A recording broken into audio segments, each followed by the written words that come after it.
आज के कार्यक्रम की शुरुआत हम एक कहानी से करने जा रहे हैं। यह कहानी केवल कहानी नहीं है, एक सत्य घटना है और इससे हमें कुछ सीखने को मिलता है। कहानी इस प्रकार है।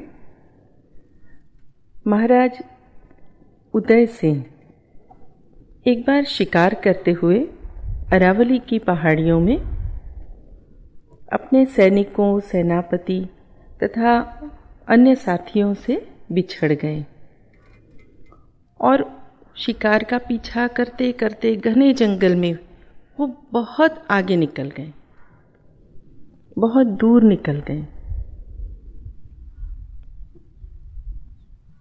वे रास्ता भटक चुके थे, इधर उधर ढूंढ रहे थे कि कहीं उन्हें कोई गांव नजर आए, कहीं उन्हें कोई बस्ती नजर आ जाए कि जहां वे मार्ग पूछ सकें। पर काफी दूर तक जाने पर भी उन्हें कोई गांव, कोई बस्ती, कोई इंसान, कोई नजर नहीं आया। जंगल में उन्हें जो कुछ भी खाने को मिला वो खाया और इस तरह 2, 3, 4 दिनों तक वे भटकते रहे। अंततः एक स्थान पर वो भटकते भटकते धूप से, प्यास से थके हारे एक जगह वो बैठ गए। तो वहां से एक किसान की पुत्री सामने से आ रही थी।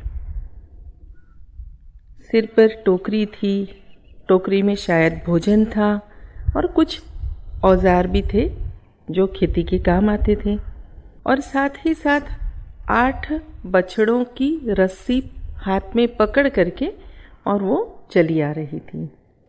एक हाथ में 8 बछड़ों की रस्सी थामे, सिर पर टोकरी एक हाथ से थामकर, और इस तरह से वो आराम से मस्ती से चली आ रही थी। उसको आते हुए देखा तो महाराज उदय सिंह बहुत खुश हुए और उस लड़की से पूछा कि क्या तुम मुझे मार्ग दिखा सकती हो कि यहाँ से अजमेर किस ओर है? लड़की ने कहा, अभी आप तो लगता है काफ़ी समय से भटक रहे हैं और भूखे प्यासे हैं।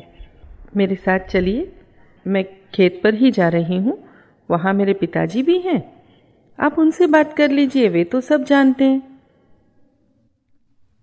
तो महाराजा उदय सिंह उस कन्या के पीछे पीछे चलने लगे। काफ़ी दूर जाने पर खेत आया। खेत में किसान इंतज़ार ही कर रहा था कि कब उसकी पुत्री भोजन लेकर के आएगी। तो भोजन के साथ एक नवागंतुक को देखा।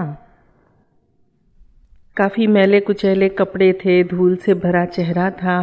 तो किसान ने स्वाभाविक तौर पे उससे कहा कि अरे, आप तो काफी थके हारे लगते हैं और लगता है जंगल में आप मार्ग भूल गए हैं।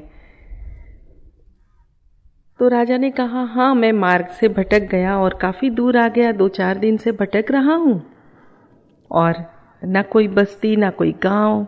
आपकी पुत्री दिखी मुझे, तो उसी ने कहा, इसलिए मैं यहाँ चला आया।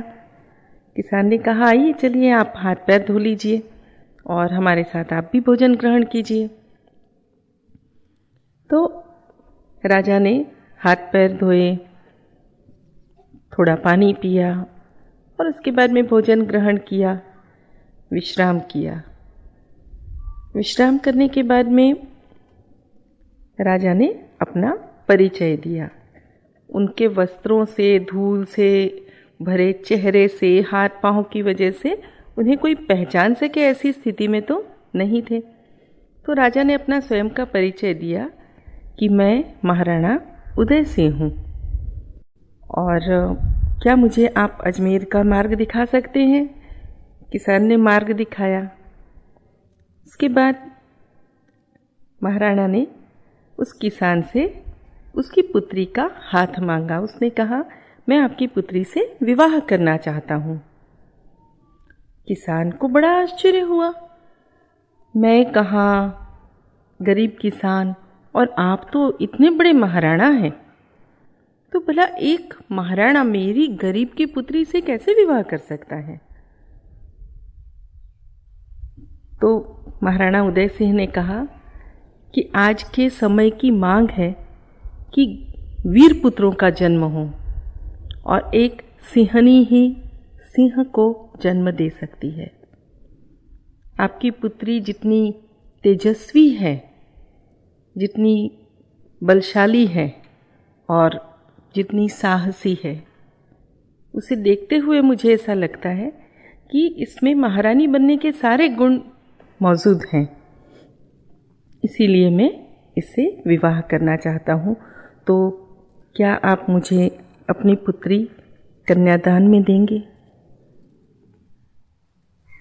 किसान तो बहुत खुश हो गया, उसकी आंखों में आंसू भी आ गए और उसने सहर्ष हाँ कहा और इस तरह से महाराणा उदय सिंह का विवाह उस किसान की पुत्री से हुआ।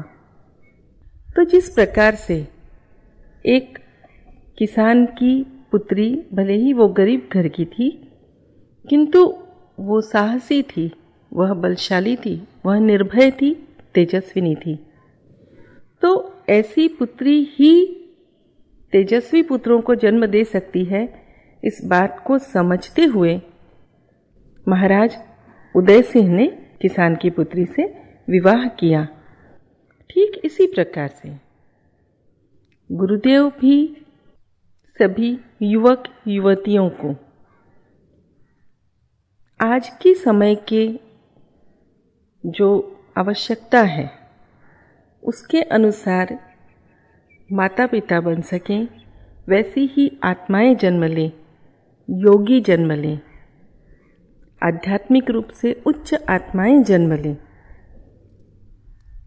इसलिए युवाओं को, युवतियों को गुरुदेव ने तैयार करने का एक जो बीड़ा उठाया है, अपने गुरुओं को जो वचन दिया है कि गुरुओं को जैसे माता पिता की आवश्यकता है, वे इस धरती पर जन्म लेना चाहते हैं, तो वे जैसे माता पिता चाहते हैं, जैसा परिवार चाहते हैं, उस परिवार की रचना की, उस परिवार की तैयारी की जिम्मेदारी गुरुदेव ने उठाई है।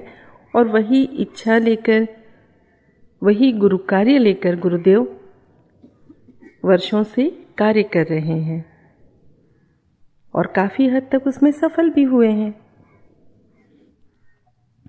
तो ऐसे ही योगियों को, ऐसे ही सत्पुरुषों को, ऐसी ही सद आत्माओं को जन्म देने का कार्य हमारे युवक युवतियां विवाहबद्ध होकर परिणय सूत्र में बंध कर रहे हैं, करेंगे, और गुरुओं के गुरु अवश्य ही इस धरती पर जन्म लेंगे। तो हमारी भारतीय संस्कृति में इतना अच्छे से सारी बातों को गूथा है, हमारे जीवन शैली का एक तरीका बनाया, और इस तरीके में ही हमारी उन्नति का एक मार्ग छुपा है। हमारा बचपन और कुमारावस्था, यौवन, यहाँ तक का समय ब्रह्मचर्याश्रम कहा गया है। ब्रह्मचर्याश्रम अर्थात ज्ञान प्राप्ति का समय, ज्ञान प्राप्ति का समय जिसमें हम अपनी, आज के समय में हम स्कूल कॉलेज में जाकर विद्या ग्रहण करते हैं, और पुराने समय में गुरुओं के यहाँ भेजा जाता था। गुरुकुल में जाते थे बच्चे, गुरुकुल में विद्या ग्रहण करते थे। तो गुरुकुल में विद्या ग्रहण करते थे तो सबसे पहली बात कि किसी भी तरह की गलत भावनाएं, गलत विचार उनके मन में कभी पनपते ही नहीं थे, क्योंकि वहाँ का वातावरण ऐसा हुआ करता था कि उनका चित्त कहीं इधर उधर भटकता नहीं था। चित्त इधर उधर जाता नहीं था। तो हम यदि चक्रों के विषय में देखें तो मूलाधार चक्र बिल्कुल सही रहता था, और आज के समय जैसा टेंशन भी नहीं होता था। जैसे आज के समय में विद्यार्थियों को होता है ना कि अरे 80% मार्क्स नहीं आए, 90% मार्क्स नहीं आए, 95% मार्क्स नहीं आए, तो मुझे एडमिशन कैसे मिलेगा, ऐसी भी चिंता नहीं थी। तो उनका चिंता से, टेंशन से अधिक विचार करने के कारण जो स्वादिष्ठान चक्र था वो भी क्लियर रहता था, वो भी सही रहता था, अच्छा रहता था। तो अति विचार भी नहीं आते थे, और ब्रह्मचर्याश्रम में ब्रह्म ज्ञान भी प्राप्त किया जाता था। तो हम भाग्यशाली हैं, गुरुदेव हमें ब्रह्म ज्ञान देने के लिए तो हैं, और बाकी हमारे चक्रों का क्लियरेंस तो गुरुदेव के सानिध्य में ऐसे ही हो जाता है। तो वह ब्रह्मचर्याश्रम पूरा होने जा रहा है इन 4 जोड़ियों का, और वे गृहस्थाश्रम में प्रवेश करेंगे। परिणय सूत्र में बंधकर विवाहबद्ध होकर जब ये 4 जोड़ियां गृहस्थाश्रम में प्रवेश करने जा रही हैं, तो गृहस्थाश्रम पति पत्नी अर्थात नाभि चक्र। तो नाभि चक्र पति पत्नी का स्थान भी है। यहाँ एक दूसरे के पूरक बनकर इस चक्र को विकसित भी किया जा सकता है, और एक दूसरे को असंतुष्ट रखकर यह चक्र दूषित भी हो सकता है। तो गुरुदेव के आशीर्वाद से ऐसा कुछ होगा नहीं, क्योंकि दोनों एक दूसरे के पूरक बनकर ही चलेंगे, और जब पूरक बनकर चलेंगे तो नाभि चक्र तो विकसित होना ही है। नाभि चक्र के आसपास का जो स्थान है आप लोग शायद जानते ही होंगे, इसे भवसागर कहा जाता है। ऐसे कहते हैं, बोलचाल की भाषा में कहते हैं भवसागर पार करा दो, गुरुवर भवसागर पार करा दो।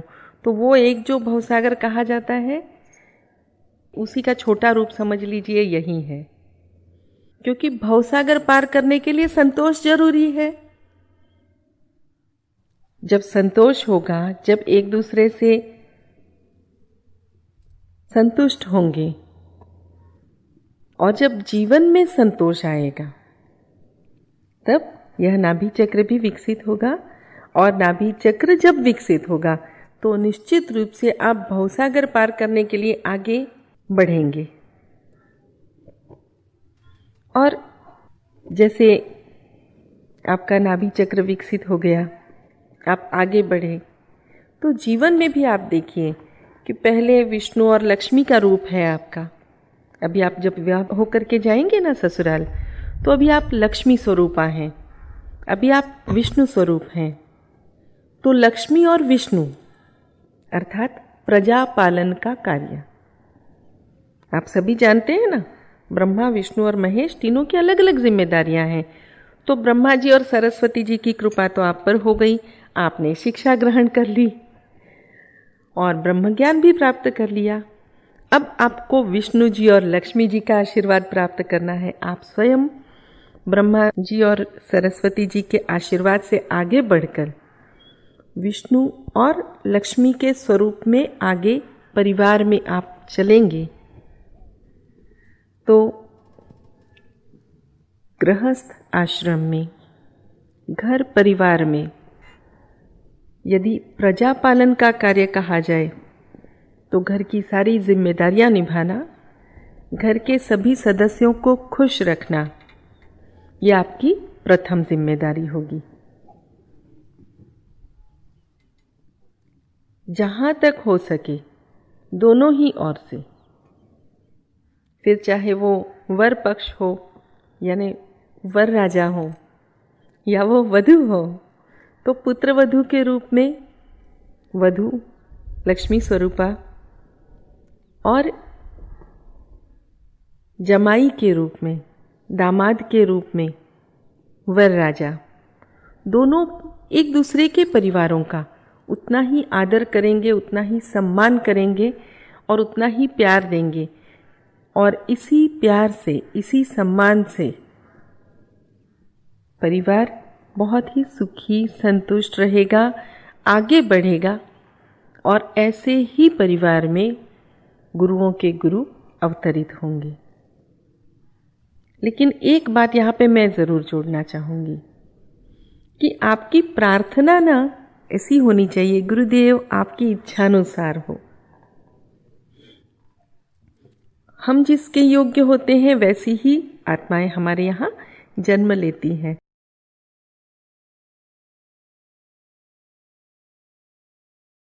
Thanks for watching. Like, Comments share, and subscribe.